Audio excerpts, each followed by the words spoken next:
Since the fall of man, a war has raged between good and evil. Over the centuries, this war has distorted the truth. Now the truth is perceived as lies, and lies acknowledged as truth. To this day, the battle continues as we investigate and debate the truth behind the history and mystery of the universe. We are Paratruth Radio.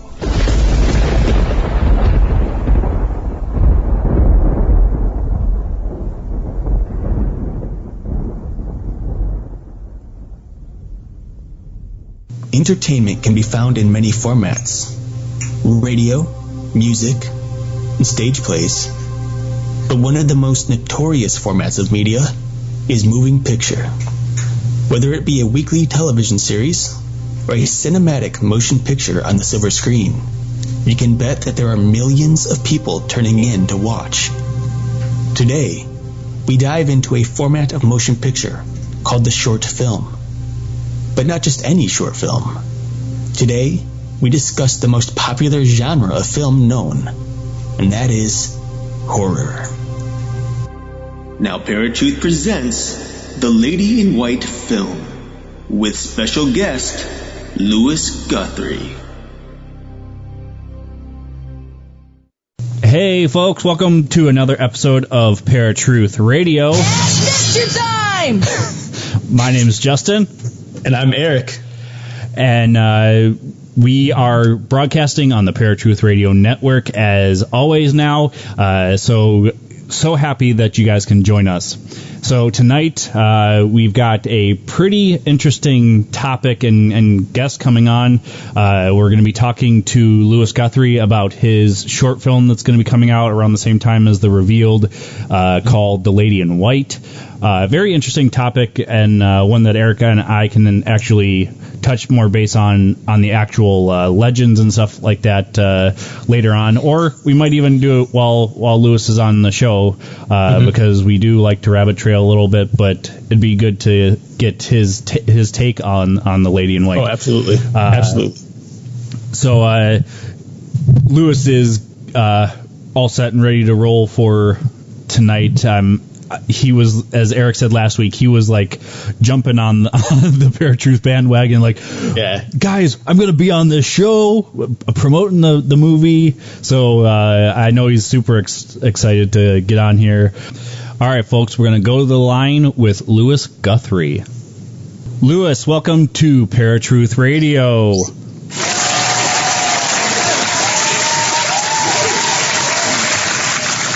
How are you, sir? I'm doing fine. Thank you for having me. All right. So we wanted to get you on to talk about your upcoming film, The Lady in White. But before we get that started, why don't you tell us a little bit about yourself, how you got started in filmmaking and into the horror genre in general? Well, for those who don't know, I'm a student at Liberty University here in Lynchburg, Virginia. I'm actually a classmate of Eric's, and I always had a desire to do filmmaking. So a few years ago, back in the summer of 2013, I decided before coming here to put together a small little production, and we did a remake of Night of the Living Dead, the classic George Romero flick. Okay. And it was nothing big. It was a shoestring budget, but we got a little bit of local press and had a showing that October, and we did it as a charity event for the Children's Miracle Network at the Southern Virginia Higher Education Center in South Boston, Virginia. We raised up to about $1,000 with two sold-out showings on Halloween, and we had an additional showing a couple of weeks later, and all the proceeds went to the Children's Miracle Network to, help children out.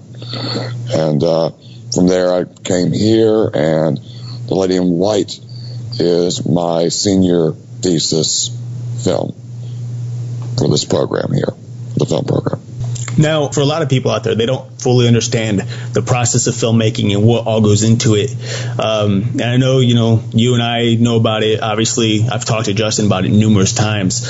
But just for everyone's reference, can you tell us a little bit of what went into making The Lady in White and what perhaps was the hardest part of making it?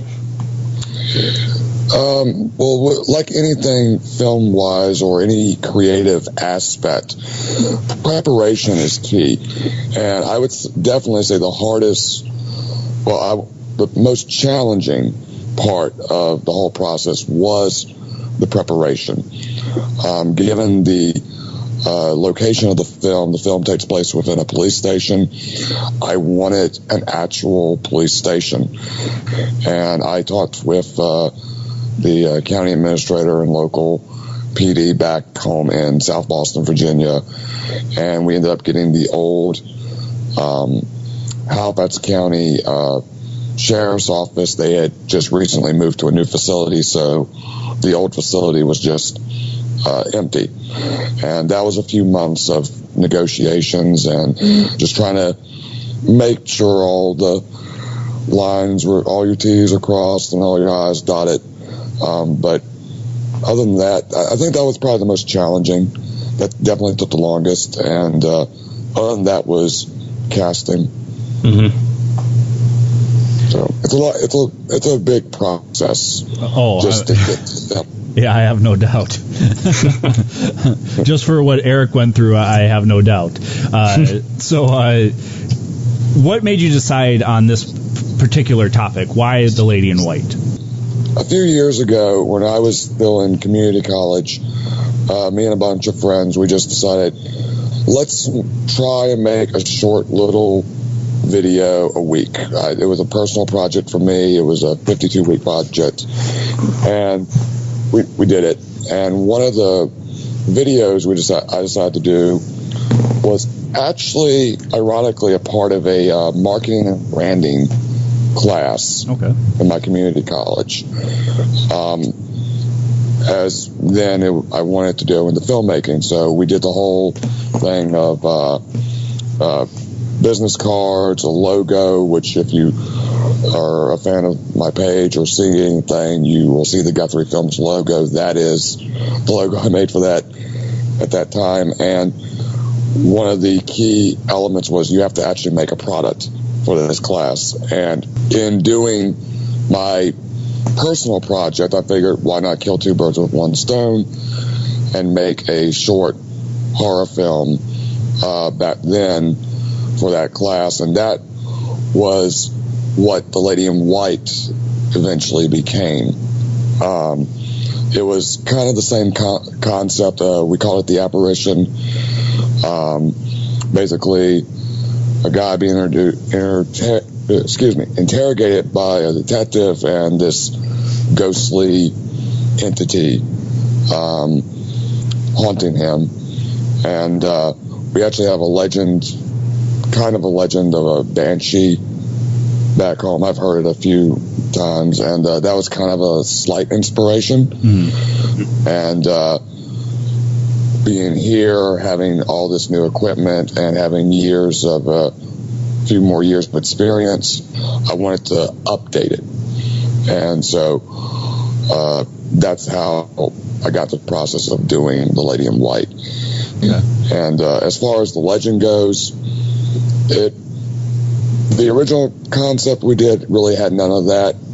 This was just something I felt was a well-known urban legend or ghost topic, and I just kind of took off with it. Mm-hmm. So, in regards to the urban legend, I know you said there was, you just had mentioned that you had heard the urban legend a couple of times. I'm assuming the urban legend and not actually hearing the banshee. I would hope not. No. So, but in regards to the urban legend, how much did you stay on track with the base legend? Because I know there's a number of different I guess, legends out there, or a couple of different versions of the legend. Did you end up just coming up with it all yourself and just adding a bit of the legend in there, or did you really take from the whole of the legend itself?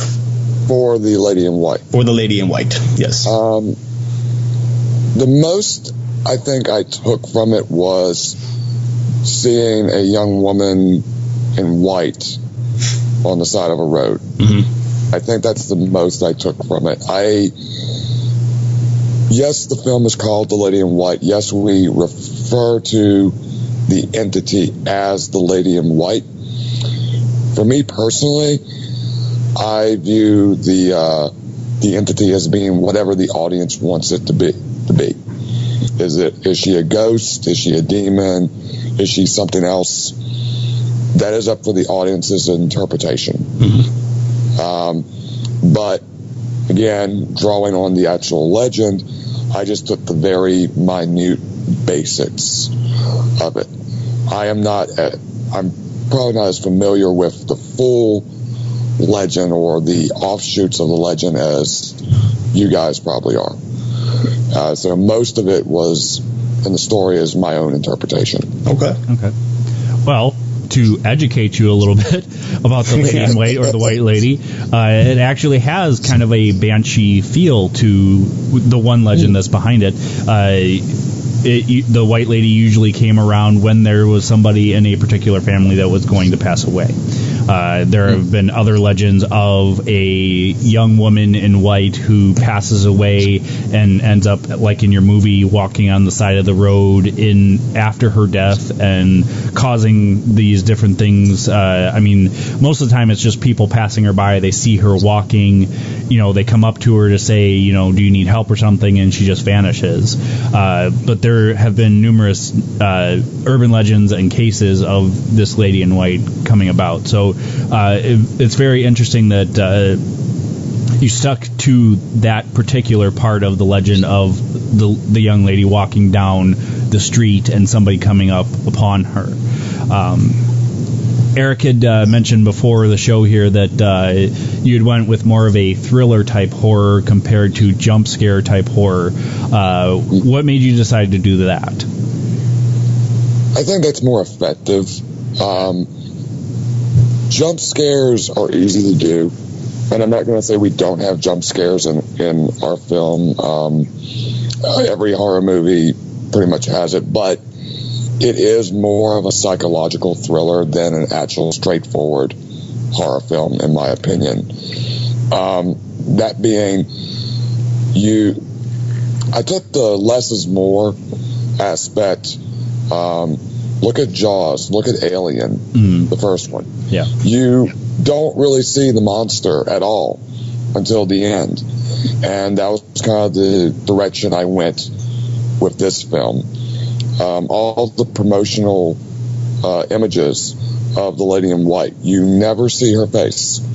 And that was something I wanted to keep even in this film, is you never will see her face for what she truly is. Okay. You will see her as this beautiful young woman, but as being this dark entity, a demon, let's just say, you don't actually see that face, because I think seeing the true face of evil, not seeing the true face of evil is more terrifying than actually seeing it. And seeing the effects it does to the main character of the film, well, the two characters, the detective and the guy who interrogated, seeing their responses to this interrogation, to the story the guy's telling over the course of the film, and the happenings around the station is more terrifying than if I just threw the monster in the middle of the room. Right. Well, and on top of that, I mean, when you're talking about trying to, censor the creature's face or the spirit's face, the monster's face, whatever it is, it leaves the audience to their imagination. And as we know, the imagination is much more powerful than anything that you can see on a daily basis. And I know, Justin, you and I have covered this numerous times on numerous episodes throughout the last year and a half, which is just You know, it's interesting to me to think just how vivid our imaginations can be. And I don't know about any of you guys, but when you are sitting, you know, at home alone in the dark after watching a horror film, your mind sometimes starts to run wild if that film had got to you a little bit. And that's when you really start getting scared, you know, and things get creepy. The one thing I wanted to mention after Justin, you had mentioned or talked about the Lady in White and some of the legends behind her. The one thing that's interesting, Lewis, in regards to your film, is that there is a separate legend of the Lady in White, or a branch off of the legend, in which it's a deceased lover, a woman who was in love with somebody who had cheated on her and hurt her in the past. And sure enough, the idea is, or I guess the story is, that if a guy is driving down the road and this happens to be someone who was unfaithful to their own loved one, she will appear on the side of the road, wave down for help, they'll pick her up, and then she'll lead them to their death in the car. And usually it ends up in a car accident. So it is very interesting, like you didn't really know about that legend, and yet you still kind of, you know, have this similar approach in a way, which is really cool. Which is funny because if you think about Greek mythology, the sirens were that same creature that led people to their deaths, but it was with their voice instead of like getting into a car nowadays. So very intriguing. It is very intriguing. And then you got a question, like, if that's the case, and we're talking about these two legends that really do mesh in some way, could they be one and the same spirit? Just over the years, they've changed a little bit, you know. If we're talking about it being real, you know, if the spirit really is true, you know, call it a demon or whatever you want, or some kind of pagan god, could it have over time seen how the world was changing and decided, okay, we can no longer be this siren creature that's half woman, half bird. Now let's appear as this beautiful woman on the side of the road, flagging down cars instead of ships. And, you know, it's just kind of the same thing. And you got to wonder what kind of thought went into this in regards to the spiritual realm. You know, is there a true connection here, or, you know, is it just coincidence? Right. Don't know. Right. Yeah. Well, one thing I do have to comment on is, Lewis, I hadn't seen the trailer to the film because I hadn't befriended you or started following the film on Facebook until just a couple days ago. Saw the trailer. Man, I'm excited for The Lady in White. I'm also excited for the revealed. I told Eric the revealed trailer left goosebumps. Same thing for The Lady in White. Very, very chilling trailer, so I could just imagine what the movie's going to be like. Hopefully it's more chilling than the trailer was. So, well, actually, before you go on, Justin, because now that you brought it up, I was going to pass on it. But Lewis, you had mentioned something just a little while ago about how jump scares are too easy, and you think that this thriller type thing is much more effective. Now, we're looking at your film right now. I'm comparing my film to your film. You know, they are both horror films, but I did use a little bit more of the jump scare tactic as opposed to the typical thriller. So now I've got to call you out on this, man. I mean, what, dude? Come on, man. What are you trying to tell me about my film here, huh? I've seen your film, and have you shown me the final version yet? I don't think you've seen the final version yet, no. Yeah, I saw a rough last semester. Yeah. Your film and my film are different in that aspect, but I will be honest, I do remember seeing some of the scenes in your film and getting a little creeped out by it. So I'm not saying it's completely ineffective. Obviously, it does work. Right. Just for my own personal taste, when it comes to the horror or thriller genre, I like that slow build up. Mm-hmm. And I like more of the things that aren't there as opposed to the things that are there. Right. Not to say that you should never show the monster, but yeah, that's pretty much it. No, yeah. I somehow just You called me out. I just knew that was going to come up. You know what he's thinking? He's like, oh, crap, what do I do? No. Yeah, so I kind of had a feeling that was going to come up as soon as Lewis said that. But and you know what? I'm hanging up on you. You're done, Lewis. So, one thing that I actually have to agree with both you guys. From Lewis's perspective, I do believe the thriller can have a very profound effect on people, as much as the jump scare effect, because, as Eric, you said, you and I have talked numerous times about people's minds doing what they want because they're in the scare mode. And as I said the one time, after watching The Ring, I was pretty scared to be in a room with the TV by myself. So, agree. So, I do agree on both ends. Now, Lewis, before we take our first break, the one thing I wanted to ask you is, what are your expectations, your plans for The Lady in White?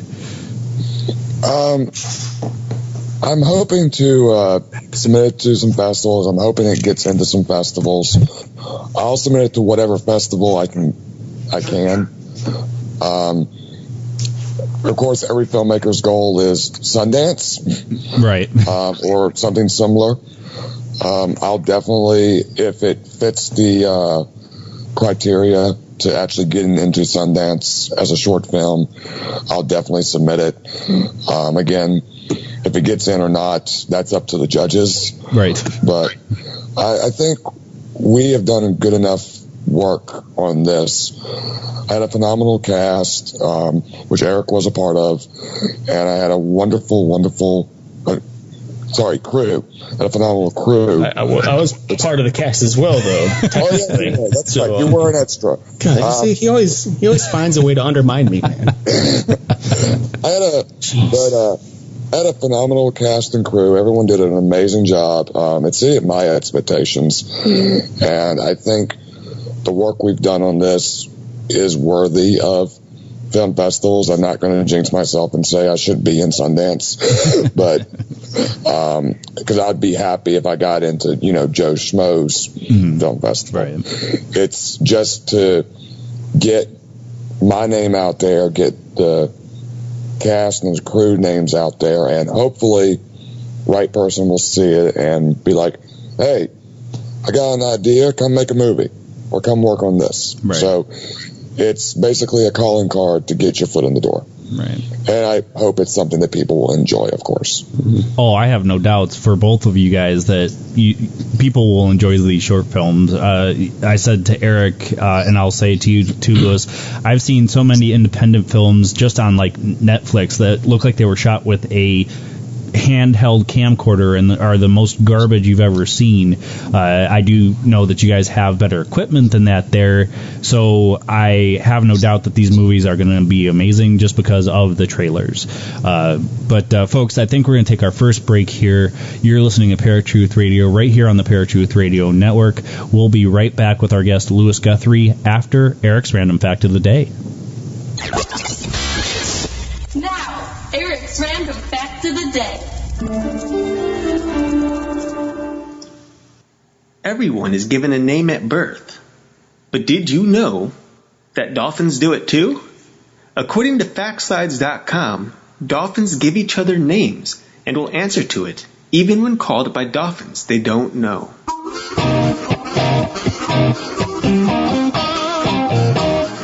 This was Eric's Random Fact of the Day.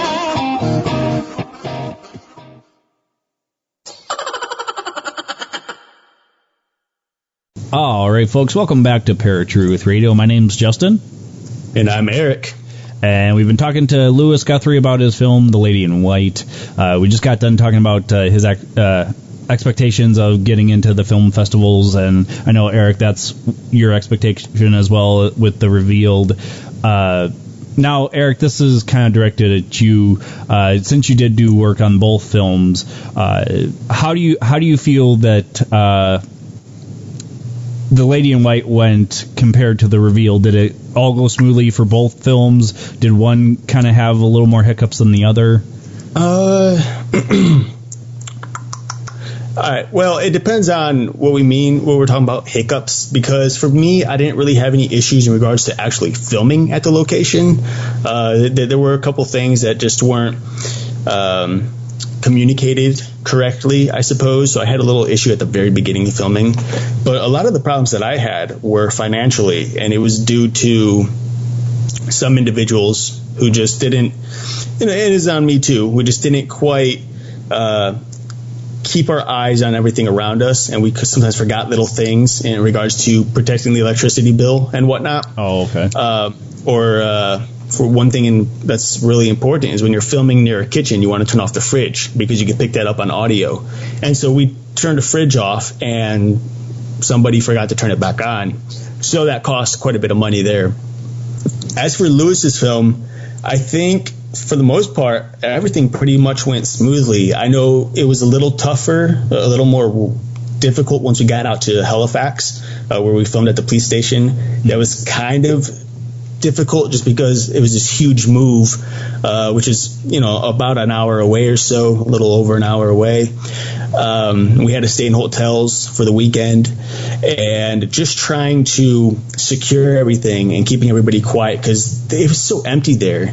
You can just hear a tiny sound all the way down the other end of the hall. And so, we're constantly running back and forth because you can yell, but they can't hear you. So there are a couple of difficult things here and there that we had to deal with. And I know one of our guys had gotten sick at one point, our audio guy. And so we had to figure out what to do there, to get our new audio guy in and get him sped up and, So there are a couple of issues on both ends. I think there's always an issue somewhere when you're filming. There's always going to be a hiccup.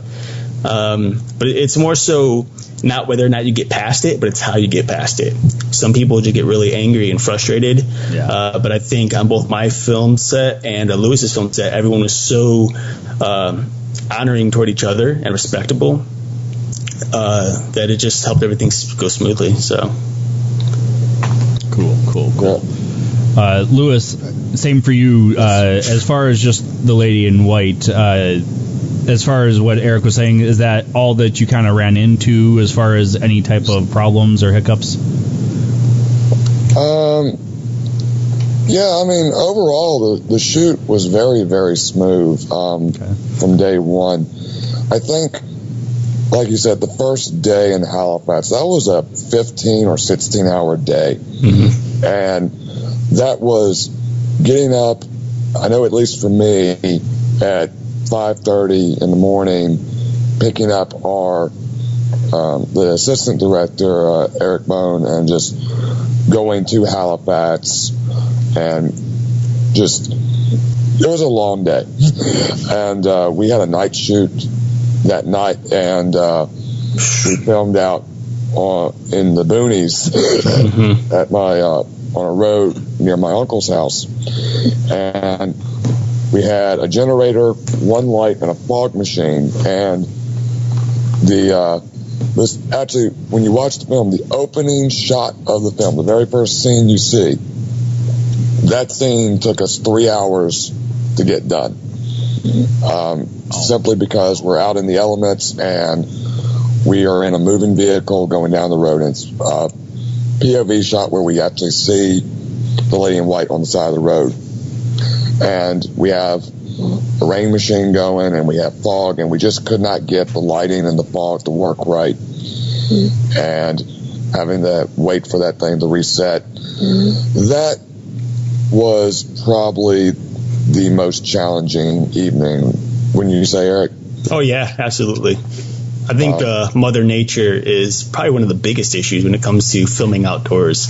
Because I know the way Lewis wanted the fog, and I hope that we got it, because I know Eric Bone and I were working desperately on trying to figure out how to get this fog to stay over the street when we were filming. But unfortunately, every time we shoot it, or push the button to get the fog out, the wind would blow and just push it all off the road, and it's gone.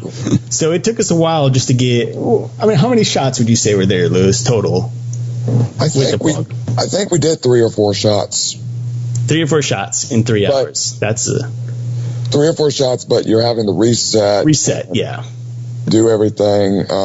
But I will say that entire sequence, not just that one shot, but the entire scene that shot was apart, I think is probably the best scene in the entire film.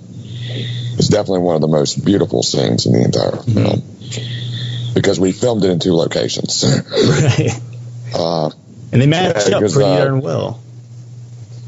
Yeah, because we had our actress who plays Lady White. She is a friend of mine from Halifax. And our main actor, he lives in Lynchburg, so he couldn't come down for that weekend.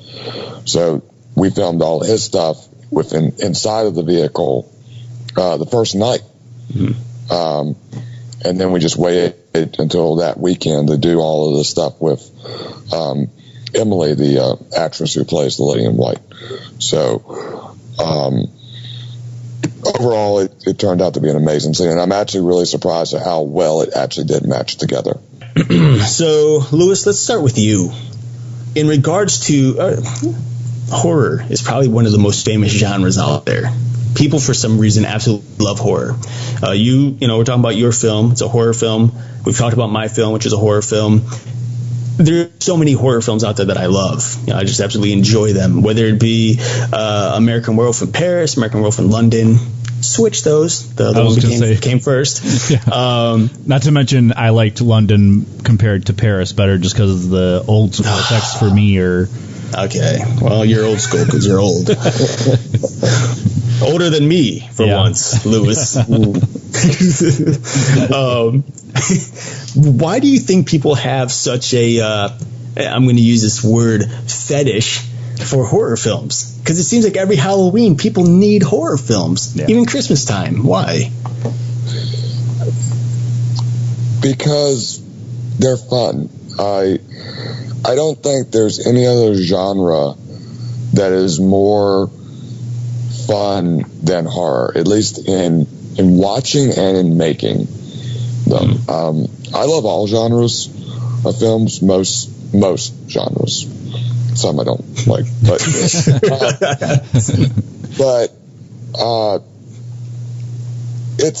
escapism. It's definitely like, let's take drama, for instance. Dramas, 9 times out of 10, dramas are pretty much, they can happen in real life. Mm-hmm. They do happen in real life. For instance, The Godfather is a drama, a crime drama, but that's real. Right.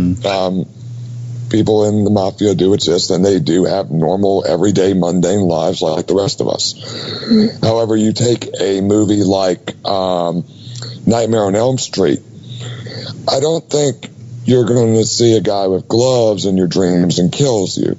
So it might be a little depraved, it might be a little sick, but it is an escapism to kind of get out of reality for a little bit and just get a little bit of thrills going with, you know, a guy coming at you with a machete or creatures running around your town destroying things. Mm-hmm. And I think subconsciously we kind of enjoy it. So that's just my take on it. All right. Justin, any thoughts? Well, I think the biggest thing, like, I'm just like you guys, I'm a huge horror fan, and one of the biggest things for me is, and I'm sure a lot of people too, is the adrenaline. You get that adrenaline going because you're scared, and it almost acts like a drug, so to speak, because your mind's racing, you know, your blood's going, and you just are on high alert, and that adrenaline just keeps going until, you know, it finally wears off. But I think that's a huge part of it.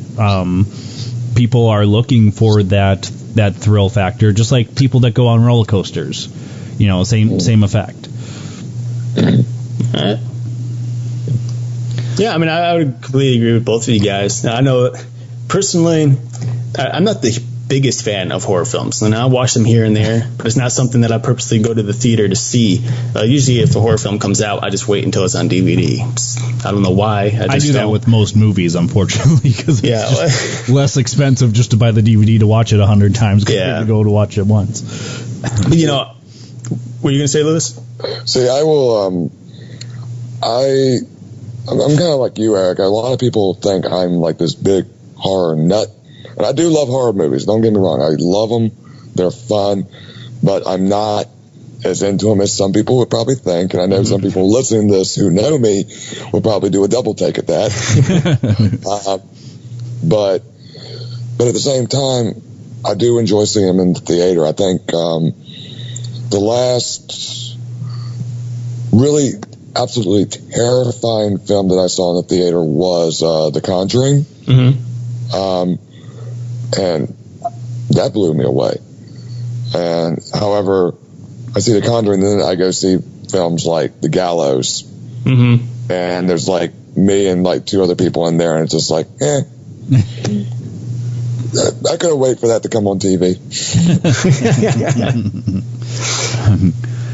All right. Again, another question to pose to both of you guys. As you just brought up, Lewis, the Conjuring, the Gallows. One thing that horror is going into now is a lot of paranormal.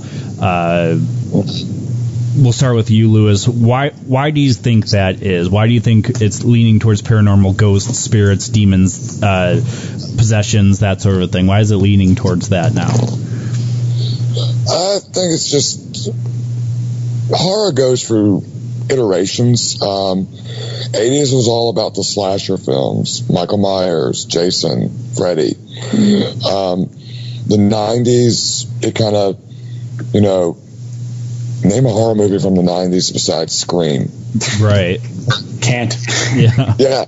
And Scream was the slasher film making fun of itself. But then we get into the early 2000s. It's really when you get the extreme levels of horror, such as Saw, Hostel, and then you get all the remakes, the gritty remakes of like Chainsaw Massacre and Hills Have Eyes and so on and so forth. And that pretty much lasted for the whole decade. So I think starting at the beginning of where we are now, and we're in the middle of the teens, I guess that's what this will be called. I think people just wanted something different, and it really did kick off with the Paranormal Activity movies, in my opinion. I'm not a film historian, but that's just noticing more of the supernatural elements, and I think we've probably gotten to the peak point now. And personally, I want to see creature features come back. Yeah, I want a good werewolf movie. I haven't seen a good werewolf movie since probably Dog Soldiers. If anybody knows what that is. Really? Yeah. Oh, man. That was the last good werewolf movie I saw. So I want creature features to come back. And just a quick note, Krampus, that just came out this past Christmas, that was a lot of fun. So I'm hoping maybe that will lead to it. It's definitely going to be one of those cult movies. Well, I was going to say, Eric's going to argue with you here. Well, I'm not going to argue with him on that, because, I mean, I agree. It is a cult type movie. It really takes me back to like the 80s genre type of films, with just the way that they did the costuming, and especially with Krampus himself. It's just very 80s like. Not much CGI, I don't think. A lot of it was just, costume and wardrobe, which are the same thing. Why did I say costume and wardrobe? I don't know. That's still facts. Yeah, I do agree and think that it really did all begin with Paranormal Activity. And I think the reason that people filmmakers began to create more and more of these ghost type films is because Paranormal Activity did so well. It was an independent film when it first came out. It did tremendously well in the box office. And once the rest of Hollywood saw that and heard that, they're like, okay, let's jump on the bandwagon. And we look at films recently, when you think of like biblical style films, there's quite a few that have come out. You know, we got Noah. You know, when Noah came out, by far, it's based off a biblical story, but it isn't actually a biblical story because they've completely stretched the limits onto what really happened. It was just way far off. You know, it is a Christian film created by or directed by an atheist. There's just wasn't going to do it. But because so many people were interested, especially after like what was it called? Well, AD just recently came out. What's the series that came out on TV about the Gospels? I think it was 2 years ago now. Remember the prequel to AD. The Bible. The Bible. Yeah, that's what. The most simple title in the world, and I can't think of it. You know, we had the Bible series about 2 years ago. A lot of people really enjoyed that series. They came out with the Bible movie. People spent money on it. Even though there wasn't much difference between that and the series, they got a lot of money. They decided to create AD, which came out this past spring. They decided to do Noah. They decided to do a couple of other Christian films. They got a new one coming out about the story about Paul, in which Hugh Jackman is actually playing Paul. So that's one that's coming out. So there's a lot of these biblical stories coming out now, and it all has to do with money. It's all because of money. And that's the same thing with this ghost thing. You know, there's so many ghost films nowadays because people are making a good buck off of it, you know. And like The Conjuring, you said, is one. What's the Connecticut one? Haunting in Connecticut. Haunting in Connecticut, you know, and that's the one, Justin, you and I met the lady who went through that, the mother, whose son had gone through that. Yeah, I can't remember her name at the moment, but yeah, I remember. Yeah, didn't think of it as well, you know, and that's like, these are these type of films where it's just so much is riding on them with this whole idea of spiritism that people are willing to spend millions and millions of dollars in hopes of making a few million more than what they put into it.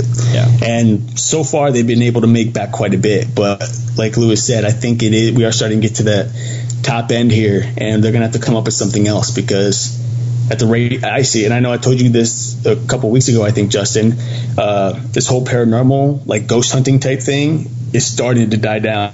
Yeah. You know, especially with the shows and everything, you know, Ghost Adventures and Ghost Hunters, et cetera, et cetera. So, I don't know, man. So, ladies and gentlemen, we are currently speaking with Louis Guthrie and his film, talking about his film, The Lady in White. We will be back in just a brief moment, but first, let's check out Justin's paranormal headlines. And now, Paratruth Radio's paranormal headlines.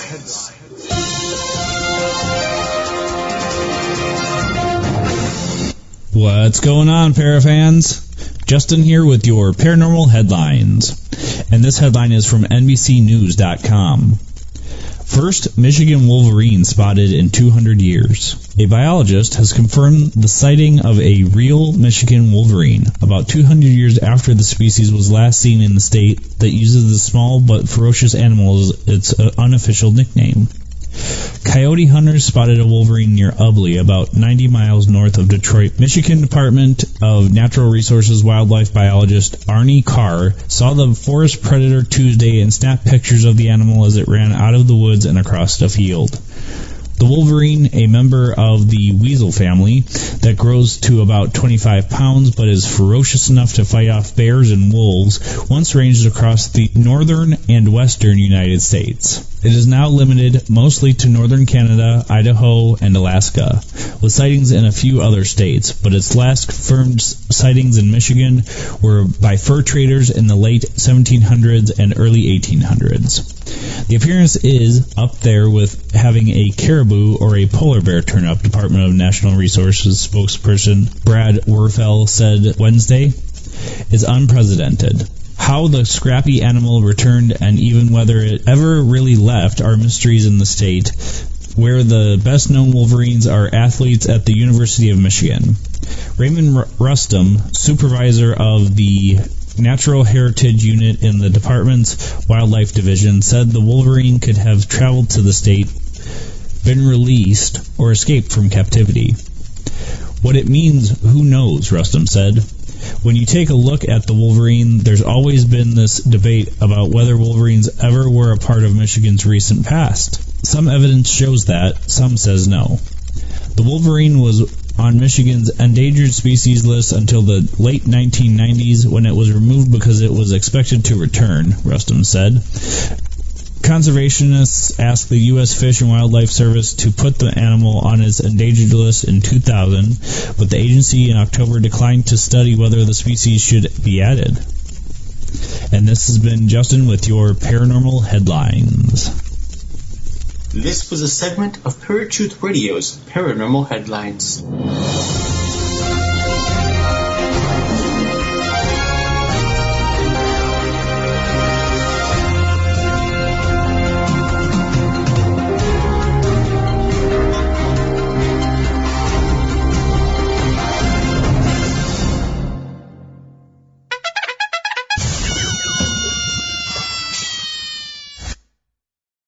What's up, folks? Welcome back to Paratruth Radio. My name is Eric. And I'm Justin. And we are on the brand new Paratruth Radio Network. We are currently speaking with Louis Guthrie. We are talking about his short film, The Lady in White. And we are talking about a couple of other things as well. The genre, horror. We're also talking about the legend behind The Lady in White. Now, Louis, we are unfortunately really close to the end here, and it's always a sad moment of the episode when we got to let our guests go.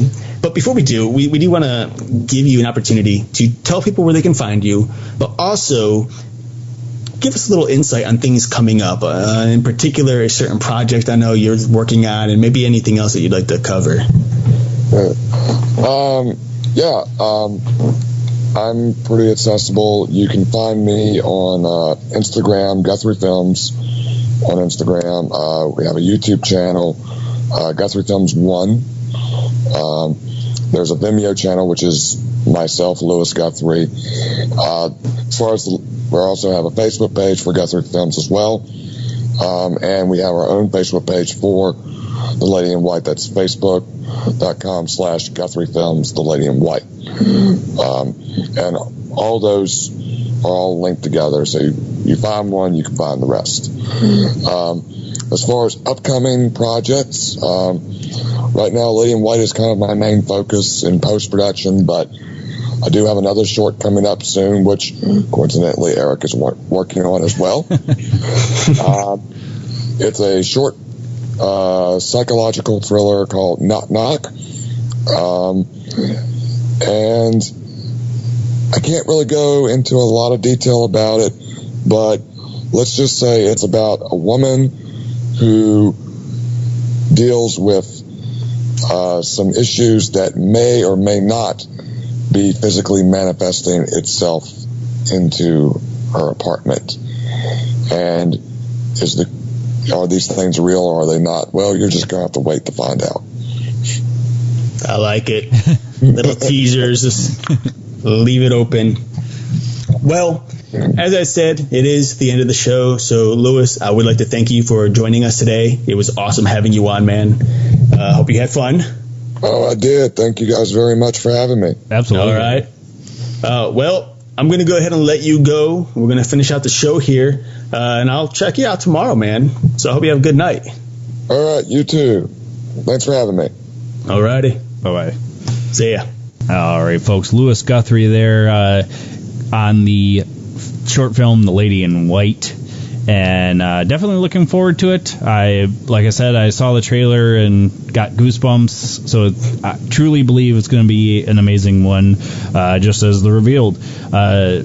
So on that note, actually, I will give you the chance to give us any new updates on the reveal, getting close to finally coming out, man. It's only a couple months away. Couple months, man. Couple months. I'm going to go run back through it one more time. I'm currently at Locked Picture. I'm going to run through it again, check the edit, may change a couple things here and there, but that's all going to be done on Friday. And then I move into post audio. in which I get to really just clear everything up, make sure the audio is to a T. I've got to meet up with my the film. They're doing all the music and sound effects with me. He's currently working on something, and we're going to meet up and discuss it and, just start to tighten things up. And then finally, coloring, and special effects. That's probably going to be one of the most interesting and fun parts of the film. And right now, I have nothing to show right now. Those of you who are interested, I know you can go on to our website, paratruthradio.com, and click on the Creative Works tab. There you'll find a link to the trailer, the teaser trailer for it. Check it out. I hope you like it. Love to get your feedback on it. But yeah, we're only a few months out. Right around May 6th, the week of May 6th, the film's going to be ready. It's going to be showed. So really looking forward to getting it out there. It's been a crazy year already so far. I know I've been talking about this for about almost 2 years now. And here we are, man, closing in on it. Yeah. The one thing that I like about both yours and Lewis's trailers is yours is just a 1 or 2 lines said, and then the rest is just creepy music. And then Lewis's has got the creepy song that I associate with Hocus Pocus because that's where I had heard it. But I'm sure it's been around before that. So I'm definitely looking forward to both. And one of the genres that I watch most, as I said during the interview, is horror. Don't know why. Just I do like comedy. I do like sci-fi. I on occasion will watch a drama or a chick flick, if you will, here and there, but not very often. So definitely look forward to both of them. Super excited for you guys as well, because this is the kickstart off to your guys' film careers. Yeah.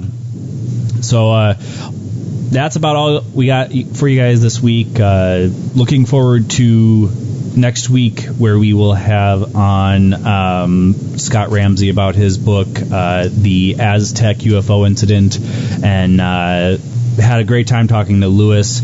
So until next week, guys, you can find where you will find us same time, same channel. My name is Justin. And I'm Eric. Peace. If you enjoyed this episode of Paratruth Radio, and you would like to listen to it again, or are interested in listening to any of our past episodes, then you can listen to them on HD at our website, paratruthradio.com. And you can also find us at Stitcher, Blueberry, TuneIn, iTunes, Spreaker, and YouTube. And of course, like us on Facebook and follow us on Twitter for brand new updates of our show every day.